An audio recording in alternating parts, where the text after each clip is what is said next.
Buenas tardes, bienvenidos, queridísimos, queridísimo Gustavo, queridísimo Pedro. Es una sesión más de Filosofando Ando y pues ahora me tocará, digamos, moderar un poco esta situación, ¿no? Lo que les propongo para que hablemos el día de hoy como tema tiene que ver con la marcha por la democracia, con la concentración por la democracia. Sin embargo, me lo he pensado un poco mejor y me gustaría que tratáramos de centrar nuestra atención en algunos elementos del discurso de Lorenzo Córdoba. Entonces, he preparado algunas preguntas, quizás son excesivas para el tiempo que tenemos, así es que suplico que intentemos contestar brevemente.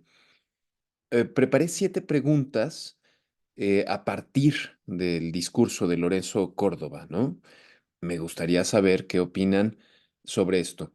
No, no es el caso de que yo vaya a citarles literalmente el discurso de Lorenzo Córdoba, pero se puede consultar por internet. Yo lo vi en la página de Aristegui y a partir de ahí saqué algunas preguntas. Leí su discurso y de ahí vienen estas preguntas que voy a formularles. Así es que, si me permiten, queridos míos, comienzo. Bueno, la primera pregunta sería, ¿pretende el presidente López Obrador arrebatarnos, arrebatarnos es el término, la democracia y las libertades a las mexicanas y a los mexicanos? ¿Cómo ven eso? ¿Quién quiere empezar?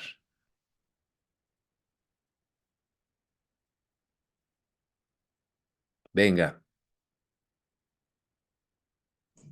Bien, tomo la palabra, te daba ahí el paso, querido Gus, pero si me permites, me adelanto.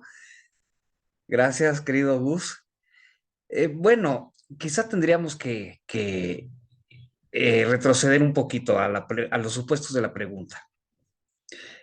Primero, democracia, ¿a qué se está refiriendo Lorenzo Córdoba con democracia? Supongo que en parte se refiere a la democracia en términos formales, como es el derecho de que todas las personas que cumplan ciertos criterios de ciudadanización, este, podamos ejercer el voto. Eh, y Lorenzo Córdoba comienza su discurso formulando una hipótesis. Dice, si una condicional, un enunciado condicional, si este, si no se garantiza la seguridad para ejercer el voto, entonces está en riesgo la democracia, ¿no? Y en parte se refiere a ello, pero va en tono pues a la campaña negra que se ha dado en los últimos días acerca del supuesto de que tenemos un narcoestado, un narcopresidente, una narcocandidata presidencial. Y entonces, bajo esos supuestos, parece que se confirma el supuesto, ¿no? De que no es seguro el proceso democrático para que la ciudadanía pueda ejercer su voto. En ese sentido, pues la consecuencia lógica es, efectivamente, está en riesgo la democracia. Está efectivo el poder ejercer el voto. Hasta ahí una primera parte, por mí. Gracias. muchas gracias, Montalvo. Gus, ¿tú cómo lo ves? Buenas tardes a todos, a los que nos escuchan. Eh, Entendí que estabas pidiendo la palabra, Pedro, pero bueno, muy, muy interesante lo que comentas. Ese es un rasgo, el derecho a ejercer el voto. Así entendemos la democracia eh, existente, ¿no? Como diríamos, realmente existente. Porque justamente hace 40 años que empezaron los procesos para generar al IFE y luego al INE. Y es un poco a lo que se remite Lorenzo Córdoba, la consolidación de esa gran institución que él dirigió en su momento y que ahora se pone en riesgo por una reforma, ¿no? Como si las reformas por sí mismas fueran eh, siempre contrarias a lo que se ha logrado, ¿no? A lo mejor lo que se necesita es consolidar lo que se ha logrado, limitando los excesos que él mismo no pudo en su momento en el INE controlar, ¿no? Por ejemplo, el dinero que se le da a los partidos políticos, el dinero que reciben de salario, la gruesa burocracia que supone el Instituto Nacional Electoral, eh, por un lado, ¿no? La parte institucional y lo que se refiere al voto, pero por otro lado también lo que ha significado las libertades de expresión, las libertades de reunión, ¿no? Históricamente las marchas no han sido como la marcha del domingo. Atenco no fue como la marcha del domingo. La marcha contra la llegada del gobierno de Peña Nieto no ha sido como, no fue como la marcha del domingo. Marchas contra muchos otros excesos de los gobiernos, nada como la marcha del domingo, en donde los manifestantes pues llegan con toda tranquilidad, se manifiestan con toda tranquilidad y se retiran de ahí con toda tranquilidad. Eso no ha ocurrido antes. Ahora existe. Y contradictoriamente, como lo vimos la vez pasada, contradictoriamente tienen la libertad de decir que están en una dictadura al mismo tiempo que están pronunciándose en paz, ¿no? Entonces, quisiera marcar ahorita aquí esto, lo problemático que es esta idea de arrebatar que nos decía Jesús. Muchas gracias, Gustavo. Bueno, déjenme jugar un poco, ¿no? Y entonces diré que eso debe de ser porque la calidad moral de esta lucha es resplandeciente incluso ante la mirada del dictador, ¿no? Ha de ser eso, yo creo. Es que fíjense, me interesa conectarlo con nuestra más reciente reunión, porque creo que está en juego el tema de la verdad en el ámbito político, desde luego, ¿no? Entonces, es cierto, hay una idea de democracia que se está dando por supuesta, ¿no? Que Lorenzo Córdoba da por supuesta ante el público al que se dirige. Eh, eh, Me parece que quien pone en peligro esa democracia, según Lorenzo Córdoba y la oposición a López Obrador, es López Obrador, ¿no? Eh, pero la cuestión es, ¿realmente pasa eso? O sea, en verdad está en peligro? Montalvo señalaba que se trata de la democracia formal. Lo que pasa es que no es otra la que tenemos por ahora, ¿no? Hasta ahora. Pero entonces es como pensar, tal vez lo que se propone López Obradorismo, de alguna manera, es radicalizar la democracia, ¿no? Entonces está en peligro una democracia solo formal. Eh, pero ese peligro quizá va en un sentido favorable para el pueblo de México, ¿no? Segunda pregunta que les formulo.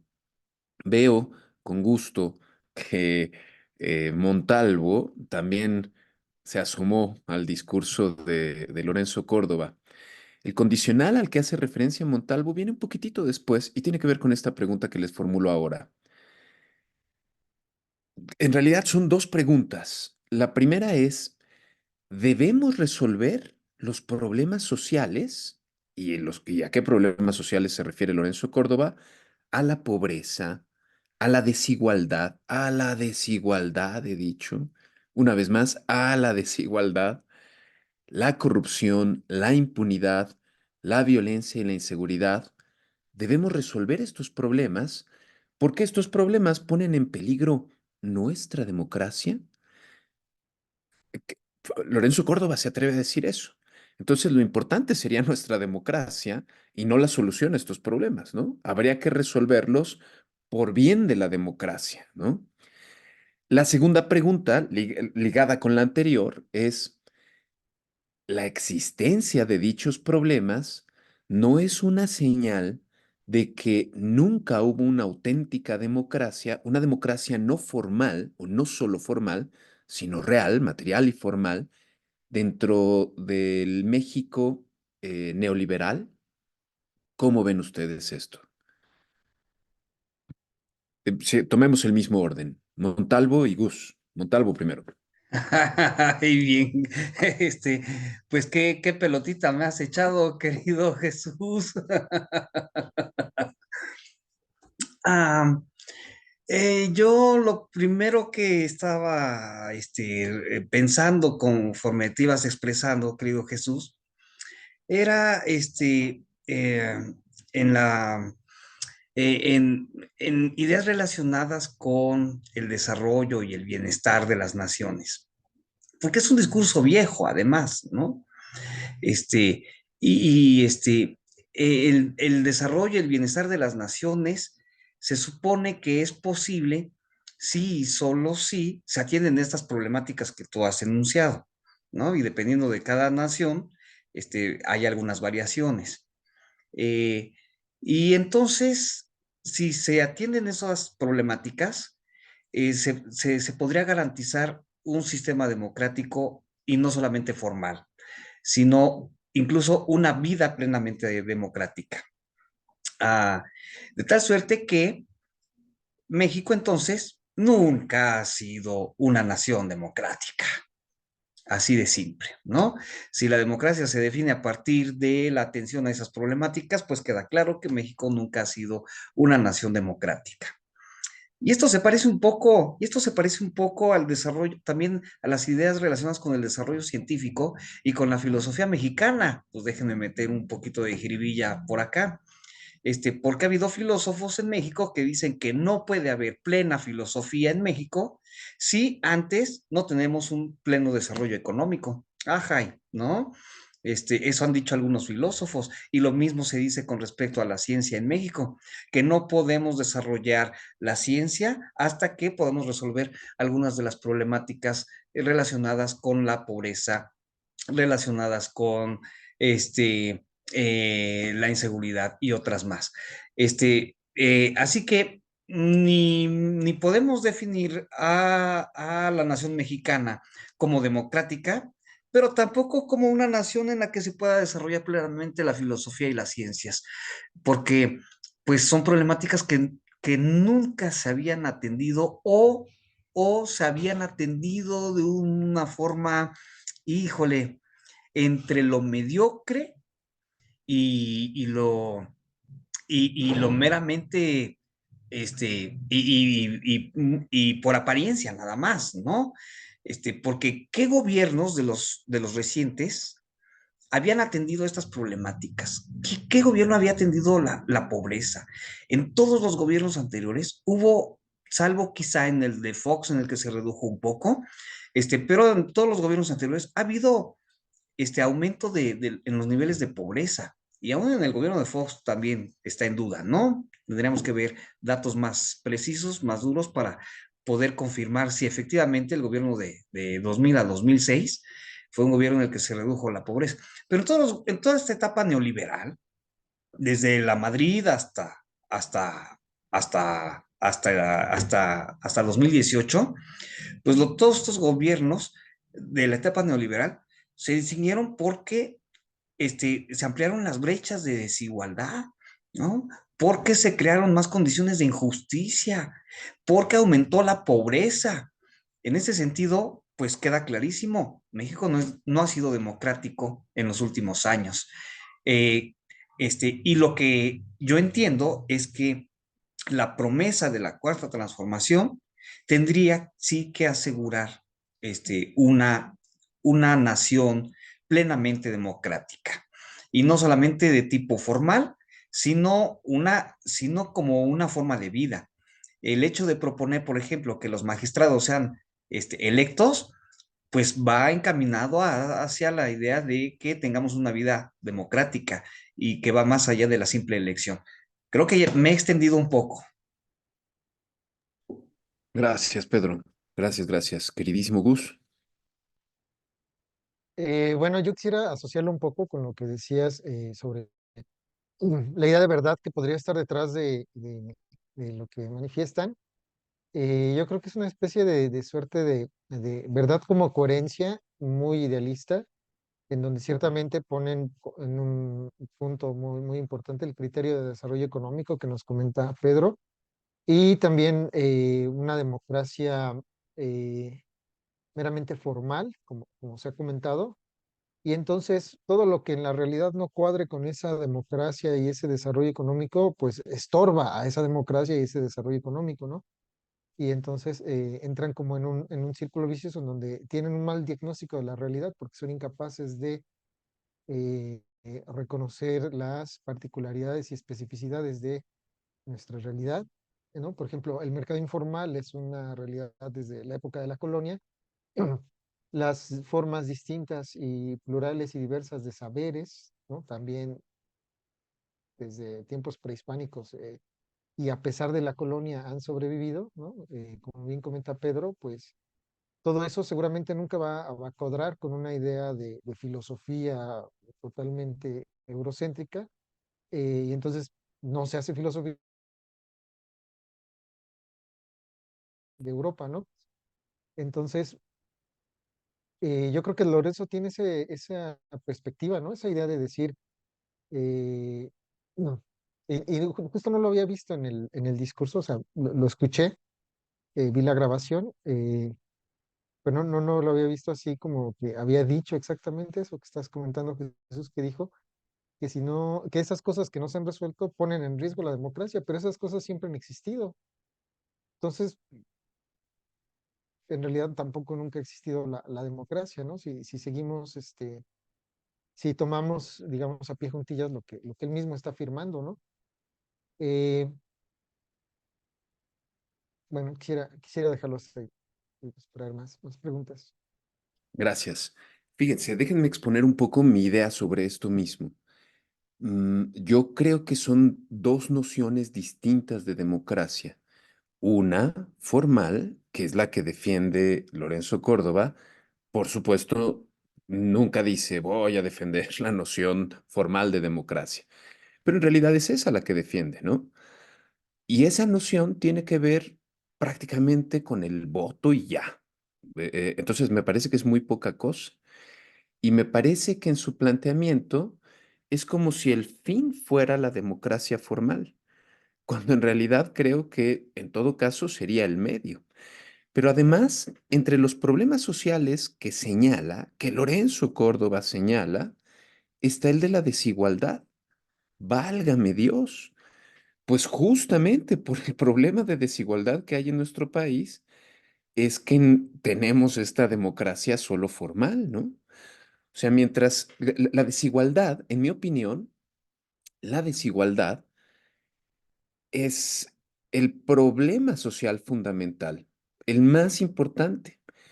Porque si los ciudadanos son desiguales, estoy pensando especialmente en la desigualdad económica, pues entonces, si son desiguales económicamente, no viven en un mismo país en realidad. Y las instituciones no funcionan igual para los mexicanos, ¿no? O sea, los grupos oligárquicos que se han beneficiado de los regímenes democráticos que ha habido en México desde que se quiera fechar eso, pues están preocupadísimos y tienen muy buenas razones para preocuparse, porque es esa democracia formal la que está en peligro. Pero si está en peligro, debe de serlo porque se busca, creo, con el gobierno de López Obrador, una democracia no solo formal, sino real. Una democracia que disminuya tanto como sea posible esa desigualdad. Si eso ocurre, entonces las instituciones podrían funcionar razonablemente de manera semejante para todos los mexicanos, para todas las mexicanas. Pero si las instituciones funcionan en favor de los intereses de la oligarquía, pues no, por supuesto que los problemas sociales no se van a resolver. O sea, mientras eso ocurra, ¿qué es lo que ocurrió en el México neoliberal? suponiendo que hayan sido elecciones libres, que se haya respetado el sufragio, suponiendo eso, lo que eligieron las ciudadanas y ciudadanos durante el periodo neoliberal fue qué gobernantes continuarían reproduciendo ese régimen de desigualdad, ¿no? Entonces me parece que ahí está el engaño, ¿no? Que ahí está la mentira. Y bueno, eh, que Lorenzo Córdoba defienda este tipo de democracia, pues yo creo que es miel para los oídos de los oligarcas, de X González, de Larrea, de Salinas Pliego, ¿no? Pero al mismo tiempo, y lo intento conectarlo con nuestra sesión anterior, ahí hay engaño, porque hay un ejército, hay millones de aspiracionistas de clase medieros que no se dan cuenta que no pertenecen a la oligarquía y que compran ese discurso como si sus propios intereses, perdónenme, como si sus propios intereses estuviesen en peligro, ¿no? Sin darse cuenta que en realidad su condición es más bien como la del 70% del pueblo mexicano, ¿no? Yo lo veo de esa manera. Les ofrezco como siguiente pregunta a partir del discurso de Córdoba. ¿Somos las y los ciudadanos quienes decidimos con nuestro voto quiénes nos gobiernan y representan? ¿Contamos con instituciones que nos protegen frente a los abusos de poder? Fijo mi postura antes de darle la palabra para no tener que incluirme después de la misma. Yo creo que esto no es así. O sea, ¿cómo va a ser que los ciudadanos decidimos, carajo, ni siquiera respecto a Morena, ¿no? No decíamos hace unas sesiones que Rommel Pacheco va por Mérida sin que los ciudadanos hayan deseado nada al respecto. Entonces, no, por supuesto que no somos los ciudadanos. Los ciudadanos elegimos a los que los partidos ponen como candidatos. Somos los ciudadanos, dice Córdoba, y uno se ríe o llora y dice, pero si a Xóchitl Gálvez no la eligió, se simuló un proceso interno que al final se suspendió porque ya la había elegido X González, ¿no? Entonces, no, no somos los ciudadanos. Y luego ¿contamos con instituciones que nos protegen frente a los abusos de poder? Mentira. Las instituciones con las que contamos son instituciones que ejercen el abuso de poder, ¿no? Aquí estoy pensando en la Suprema Corte de Justicia. El legislativo promueve leyes que presumiblemente serán benéficas para el pueblo y la Suprema Corte, pretextando defender la Constitución, lo que hace es decir, no, esta ley no pasa por ser anticonstitucional. Eso es una mentira. No pasa, no por ser anticonstitucional, no pasa porque esa ley perjudica los intereses de los oligarcas. Yo lo veo de esa manera. Montalvo, querido. Coincido en gran parte en lo que has mencionado, querido Jesús. Yo estoy seguro que no elegimos quienes nos quieren gobernar. Y a propósito del proceso que lleva a cabo Morena para la elección de las personas que van a participar en las candidaturas por puestos de elección popular, híjole, pues sí es dudoso, por decirlo menos. Otro ejemplo de ello sería la propuesta de Kat- Katia, se llama Katy Monreal, para la alcaldía Cuauhtémoc. ¿Quién eligió? Su papá. Su papá.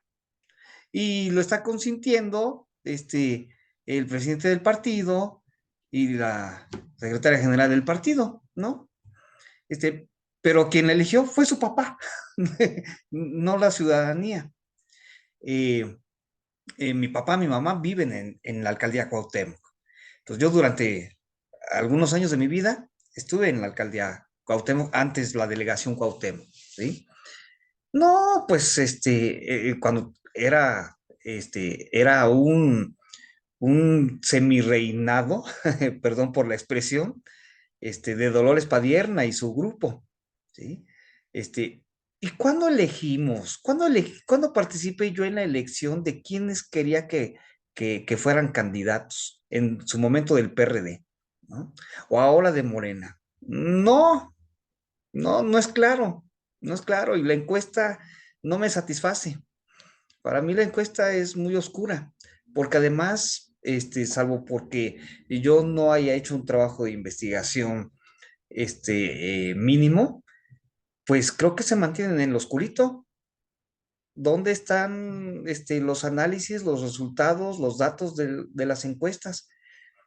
Al final de cada proceso anuncian, pues es que tal persona resultó favorecida en la encuesta. Ajá, y todo lo que sustenta eso, ¿dónde lo puedo consultar? Tal vez me ha faltado habilidad o empeño o un poco de sensibilidad propia de la investigación para hacer una consulta de datos, ¿no? O de plano si lo tienen bien escondidito. Bueno, como sea, no me satisface, ¿sí?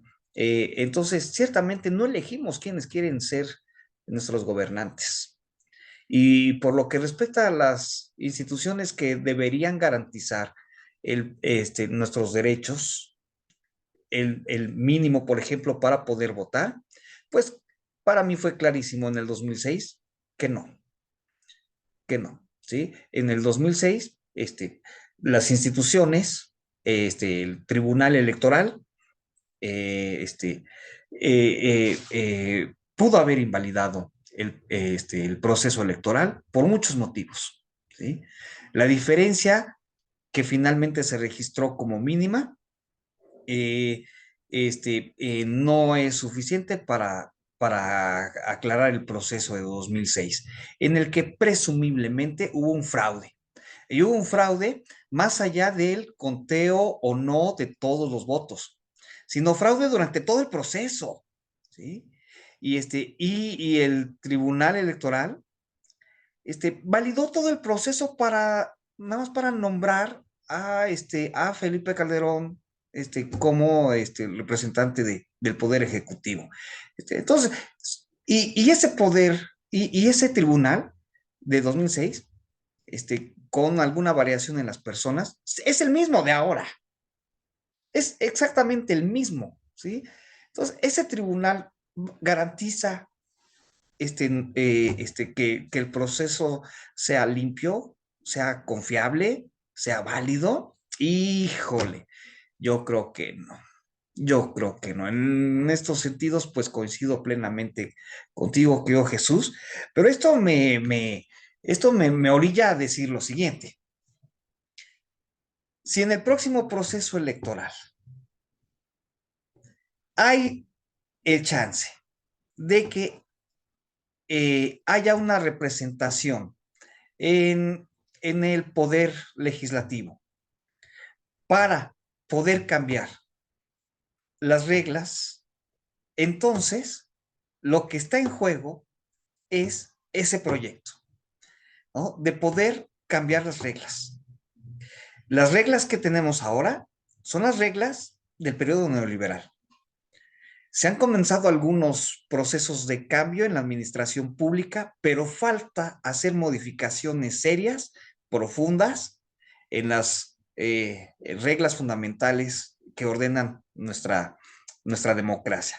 Entonces, sí, yo diría que sí. Vamos a cambiar la cara, el rostro del Congreso, vamos a cambiar el rostro del legislativo para hacer posible cambios estructurales. Y nada más quería hacer una pequeña anotación, querido Jesús. La desigualdad es producto de o es consecuencia de un sistema de opresión. Y entonces lo que tenemos que combatir son los sistemas de opresión, la opresión estructural que se da en el ámbito económico, en el ámbito político, en el ámbito ideológico, en el ámbito educativo, etcétera, etcétera, etcétera, incluso hasta por género. Eh, eh, y lo que yo veo como posibilidad es que si hay un voto mayoritario para reconfigurar el poder legislativo, que cree condiciones para generar cambios estructurales, Pues esos cambios estructurales tienen que ir en función de cómo se pueden modificar los sistemas o las estructuras de opresión de los distintos grupos sociales que conforman la nación mexicana.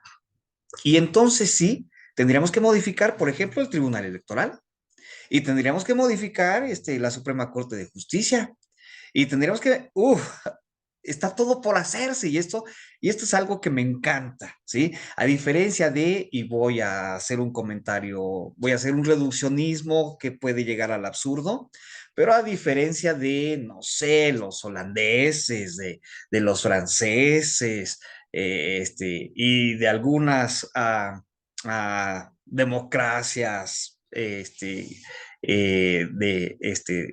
centro de Europa y del norte de Europa, en México tenemos todo por hacer o rehacer, ¿sí? Como si nada de lo que hay ahora pudiese ser confiable.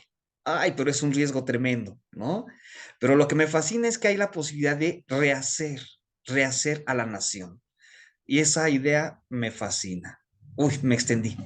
Procuraré ser súper corto en las siguientes intervenciones, muy, muy corto. Gracias.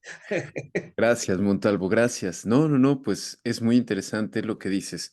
Antes de darle la palabra a Gus, solo quiero señalar como respuesta a lo que señala Montalvo, es que fíjense qué interesante, porque entonces las próximas elecciones de este año son como una bisagra, ¿no? Porque son elecciones que ocurren dentro del marco jurídico neoliberal, con esas reglas, con esas leyes, etcétera. Y es desde ahí, porque lo otro sería fuera del marco institucional, que entonces no es la revolución de las conciencias, sino es un movimiento armado, ¿no? Al que López Obrador renunció desde veto a saber cuándo, ¿no? Si se logra eso, y hay un voto mayoritario por Morena, entonces cabe la posibilidad de que se den las reformas constitucionales que permitan transitar de una democracia formal a una democracia real, ¿no? Ahora, a menos que haya, y esta posibilidad existe, a menos que haya una, voy a decirlo de este modo, una traición de los legisladores que se eligieran de esa manera, ¿no? Porque al final, según lo que nuestra propia charla está planteando, eh, la democracia que hemos tenido es formal y eso significa que hemos podido ir a votar el día de las elecciones para permitir que se constituyan gobiernos que hasta ahora lo que han hecho ha sido reproducir el orden social, ¿no? Si el orden social queremos que se cambie, pero lo estamos haciendo por la vía democrática existente, pues hay que ver hasta dónde llegan los legisladores, ¿no? Dando, por supuesto, el triunfo de Morena, ¿no? Gustavo, querido, ¿tú qué piensas? Bueno, me han remitido una pregunta que escuché en alguna charla, creo que del programa de Julio Astillero, donde se planteaban, ¿acaso el plan C puede derrumbar a la 4T? Es decir, esta necesidad de conquistar lo más posible de lugares en el poder legislativo y en el poder ejecutivo, de la mayor cantidad de estados posibles, eh, necesita este procedimiento que está ocurriendo de meter a tanta gente como sea posible, y de algunos de ellos podemos ya anticipar que puede haber traiciones, ¿no? Como bien lo comentas, Jesús. Eh, no sería nada extraño que priistas de toda la vida, que de pronto se vuelven al Partido Verde y entren por Morena, ya estando en el poder, puedan decir siempre no, ¿no? Me opongo al plan C, me opongo a estas reformas. Eh, pero ¿habría otro modo de hacer las cosas? ¿Habría otro modo de poder consolidar ese cambio? Habría que ver también el tipo de país que tenemos, el tipo de sociedad que tenemos. Son millones los que apoyan y están a favor de los que marcharon el domingo en el Zócalo, ¿no? De los que se manifestaron. Y se tiene que hacer, como lo hizo Andrés Manuel López Obrador en el 18, un frente muy, muy amplio, en donde tendrá que haber Lili Telles el otro señor del PAN, Germán Martínez. Germanes Martínez, ¿no? Muchos Lilis Telles y muchos Germanes Martínez, pero que no son suficientes como para modificar el ideario, ¿no? De político de Morena. Por ejemplo, los 15 puntos que dio Sheinbaum en su discurso, yo creo que no hay suficientes contrapesos internos o posibles y muy probables traidores una vez que hayan ganado al movimiento como para derrumbar eso, ¿no? Yo vivo en la Cuauhtémoc, eh, padecía a Sandra Cuevas, mi colonia ganó Sandra Cuevas, y muy probablemente en mi colonia gane Katy Monreal, pero una de las participantes aquí con Julio Astillero, esta diputada local de Morena, Ana Francis Moore, decía, pues si las bases en el lugar no están de acuerdo, pues que vayan y se manifiesten, ¿no? Porque también ella ha detectado o ha comentado que muchas veces y no lo digo de aquí de la Cuauhtémoc, sino de otros lugares como Yucatán, donde está Romel Pacheco, desde fuera se ve indeseable que suban esos personajes, ¿no? Pero desde dentro posiblemente tengan mucho apoyo en el lugar donde están siendo votados, ¿no? Por este sistema de las encuestas, que es un sistema que puso Andrés Manuel López Obrador. Habría que ver cómo se modifica, cómo se puede hacer más transparente, porque tiene razón Pedro, es muy difícil encontrar datos sobre los procedimientos de las encuestas, los resultados, la metodología, ¿no? Las fechas de aplicación, incluso.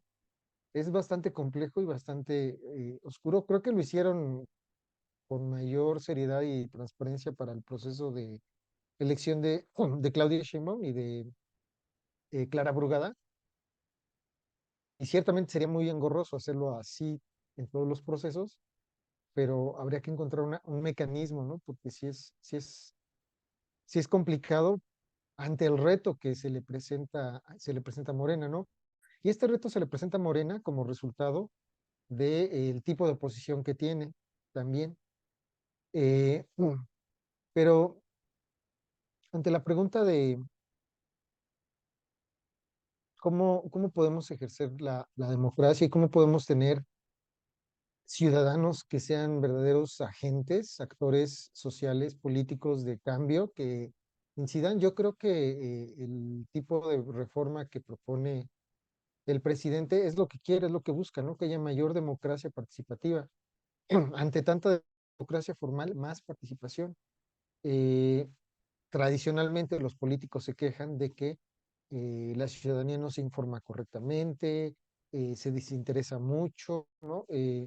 Cuando hay procesos electorales intermedios, la participación es muy, muy baja respecto a cuando hay una elección presidencial y todas las decisiones electorales que se toman cuando también coinciden con la presidencial, la participación es mucho mayor. Y recordemos que la oposición no ha querido participar políticamente, ¿no? Están en contra de las consultas ciudadanas que se han organizado durante este gobierno. Estuvieron en contra de la revocación de mandato, perdón. Pidieron no participar en el ejercicio de la revocación de mandato. Vamos a ver qué posición tienen en la revocación de mandato que ocurrirá dentro de 3 años. Seguramente eh, para revocar el mandato de Claudia Sheinbaum. Eh, pero realmente no les gusta a la oposición estos procesos de mayor participación ciudadana. ¿Y cómo pueden generarse ciudadanos que participen si no es teniendo más elementos para que participen, ¿no? Si participan para la eh, implantación de ministros de la Corte, de autoridades electorales, ¿no?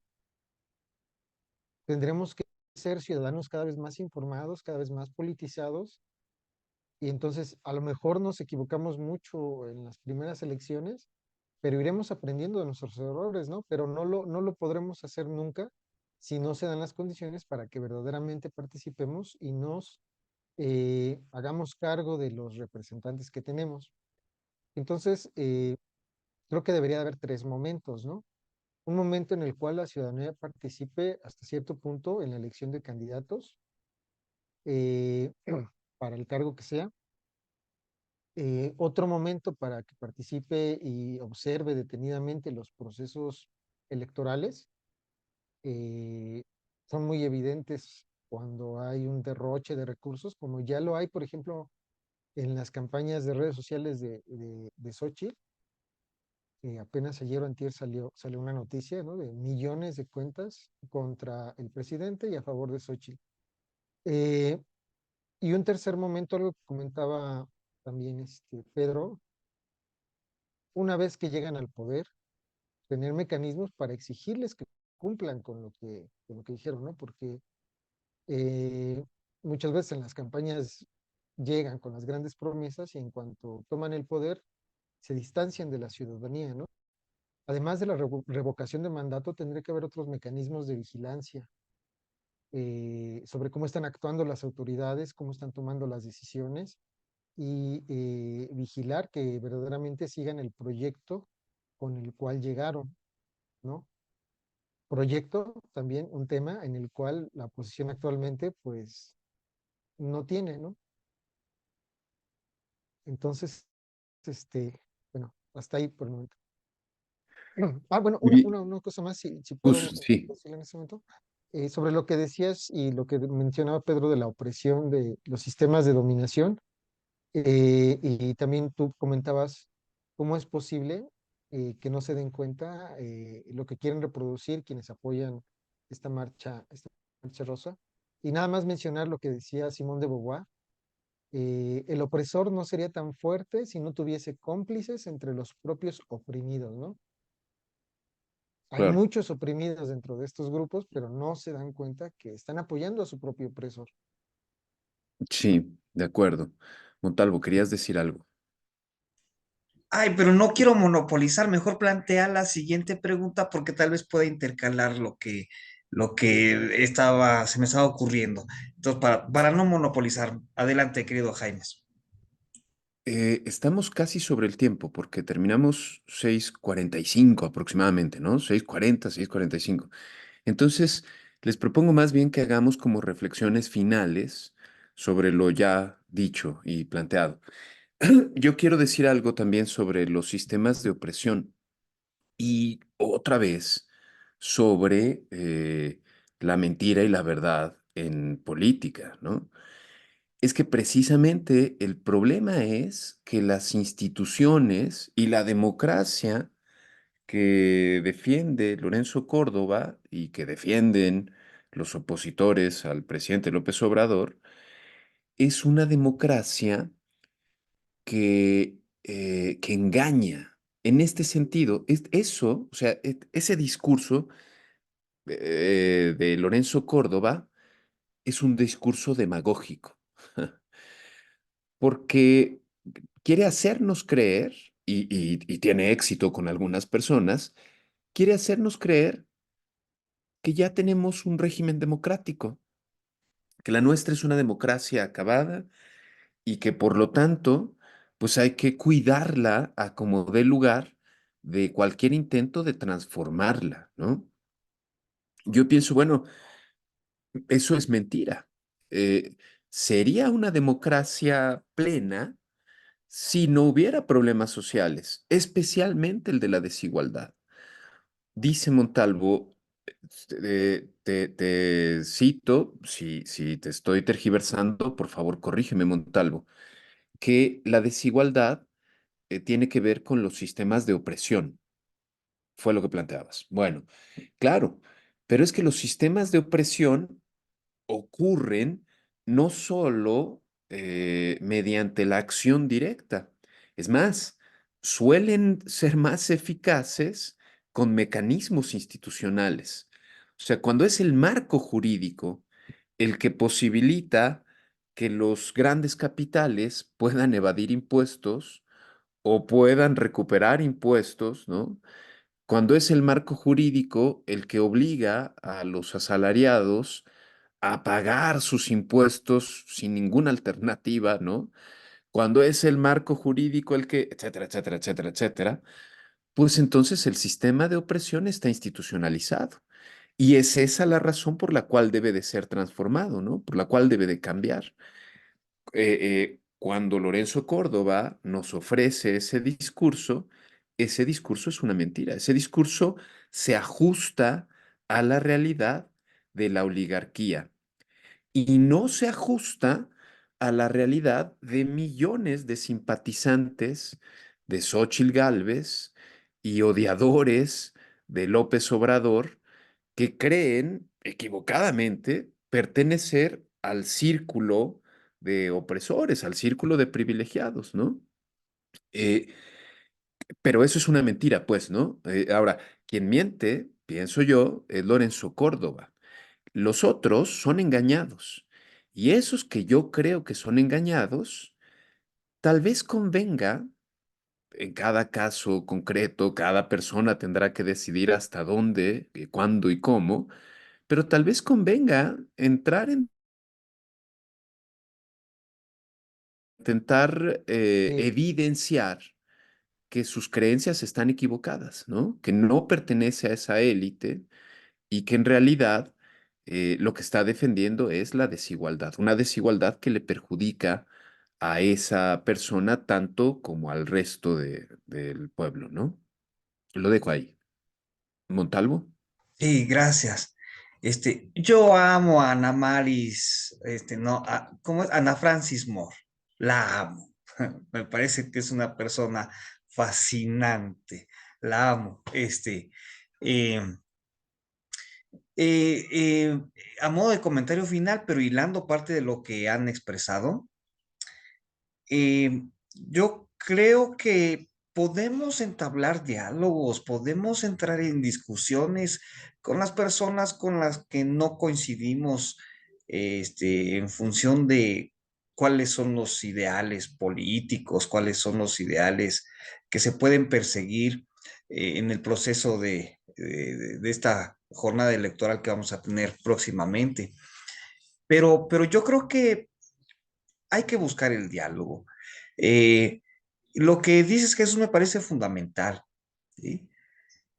Podemos dialogar en torno a, por ejemplo, lo que podemos considerar como malo para la sociedad en su conjunto. ¿Y qué es lo malo para la sociedad en su conjunto? Lo malo es la opresión.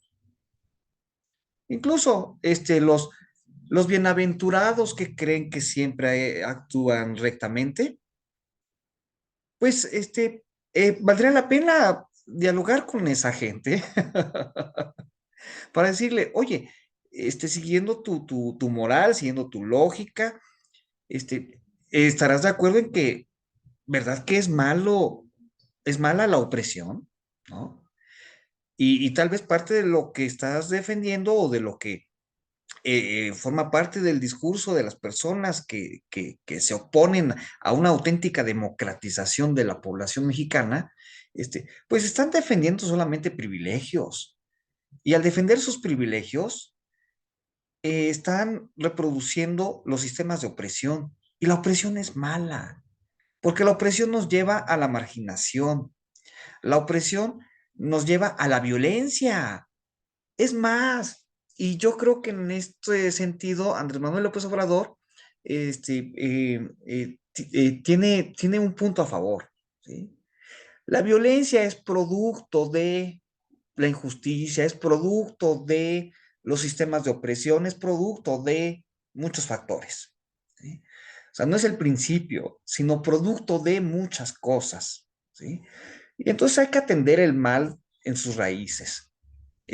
Por supuesto, no podemos defender un sistema de violencia. Eh, y cómo se va a atender esto? ¿Cómo se va a atender este gran problema? Pues tiene que atenderse a partir de la atención a los sistemas de opresión. Tenemos que cambiar los sistemas de opresión, pero esto, en tanto que es algo estructural, pues entonces tenemos que ir a cambios estructurales y no solamente en términos normativos, también en términos morales, también en términos de participación política. Y en ese sentido, fíjense cómo desde el privilegio se puede argumentar que no estamos listos para una democratización generalizada, como si todavía fuésemos, y me parece que es una mala expresión, me parece desafortunada, pero es la que se ha expresado comúnmente, menores de edad en términos democráticos. O en términos positivistas, este, pues todavía no llegamos al estadio positivista, ¿no? Estamos en un estadio fantasioso, de magos, de fantasías, ¿no? Este, y pues no estamos preparados para dar el siguiente paso en la historia, ¿no? O sea, todavía no llegamos a la era de una politización auténtica, de una ciudadanía informada, etcétera, etcétera. Entonces, parece que solamente hay un grupo de privilegiados que sí están en ese estadio, pero los demás no. Y bajo esa lógica, las personas que ocupan una curul en el poder legislativo son los representantes del pueblo, pero como habíamos conversado en otro momento, y en esto sigo a Ana Francis Moore, pues tenemos que presionar a esos que son nuestros representantes, ¿no? El representante tiene que actuar obedeciéndonos, pero tenemos que exigirles, tenemos que perseguirlos, sí, tenemos que asediarlos, sí, oye, ¿qué estás haciendo? ¿Por qué decides tal cosa? O sea, tú no decides, tú no tienes por qué decidir sin tomar en consideración lo que yo necesito, lo que yo deseo, ¿no? O sea, tú me representas, pero yo te doy el poder, pero tú no tienes el poder autónomo para representarme como tú quieras arbitrariamente, no, tú tienes que obedecer. En otras palabras, tenemos que recuperar el poder. Y yo creo que las propuestas a las reformas constitucionales van en ese sentido, ¿no? De que la población pueda recuperar el poder, porque al pueblo pertenece el poder, no a sus representantes. Pero tenemos que asediar entonces a quienes son nuestros representantes. Ojalá nos encaminemos a ese otro estadio, que no creo yo en el positivismo, no creo en la historia positivista, en la lógica positivista, aclaro. Así que en el camino, como bien decías, querido Gus, en el camino, pues también caeremos en una serie de contradicciones y tendremos que salvar las contradicciones que se presenten. Gracias. Gus, queridísimo. Bueno, me voy con muchas cosas que pensar. Les agradezco mucho por sus desarrollos, por sus comentarios. Eh, me he quedado mucho con esto porque el presidente dice, hay un punto en el cual le tienes que decir al otro, sigue tu camino, primo hermano, ¿no? Y si vemos las grabaciones de las personas que llegaron a entrevistar de la marcha, las que se dejaron entrevistar, porque muchos tenían la consigna de no hables, no hables, ¿no? Porque ya se han quemado mucho y se volvieron a quemar, aunque no deberían de haber hablado. Eh, ¿Qué condiciones se necesitan para que se pueda establecer el diálogo realmente entre quienes tienen este pensamiento y quienes queremos la transformación dentro de el camino que llevamos con el gobierno de Morena? ¿Cómo tendría que darse esas condiciones para la conversación en donde podamos intercambiar puntos de vista? ¿Qué tendríamos que ceder? A lo mejor tendré que reconocer que soy un enajenado de un líder carismático y entonces ya la otra persona podrá decir, bueno, está bien, estoy dispuesto a aceptar que soy un alienado del capitalismo, ¿no? Que soy un homo economicus, pero hacer esos reconocimientos para poder verdaderamente intercambiar puntos de vista está bastante complicado.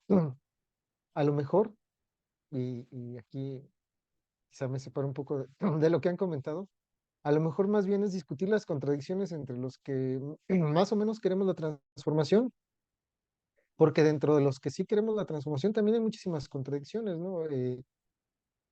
Hay gente que sigue la corriente de Ana Francis Moore y van por los derechos de los animales y van por los derechos de la diversidad sexual, pero hay quienes dentro de Morena no van por eso. Y hay muchas cosas que criticar y dialogar dentro del movimiento. Y el otro grupo de enfrente es una minoría que quizá todavía le hace falta, y más bien a los que les hace falta madurar son a ellos, para que podamos tener una conversación, un intercambio razonado de argumentos. No lo sé. Puede ser. Sí, creo que tienes razón, Gus. A mí me parece simplemente, pues cada quien elegirá a su interlocutor, pero efectivamente, en más de una ocasión aplica lo de sigue tu camino, primo hermano, y ya, ¿no? Muchísimas gracias, muchas gracias, amigos, colegas. Siempre es un gusto y ha sido, creo, una sesión muy interesante. Les agradezco mucho e invitamos a nuestro auditorio para el próximo martes, ¿no es cierto? ¿Sí? Perfecto. Muchas gracias. Buena tarde. Un abrazo fuerte. Bonito Hasta día, la próxima. bonito día. Mil gracias, mil gracias. Chao, chao.